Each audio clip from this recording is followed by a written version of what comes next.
Hey, Trip and T, it's Juanita here with an improvement.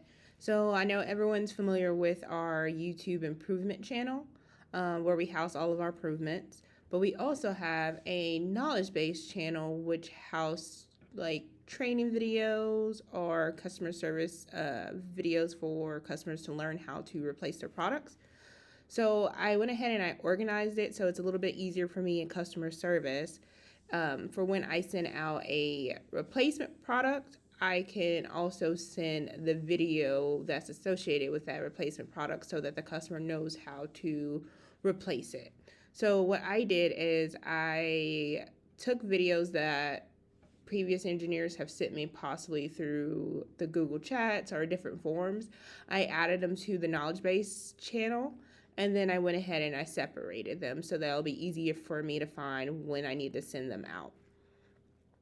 Thank you for watching. Have a nice day.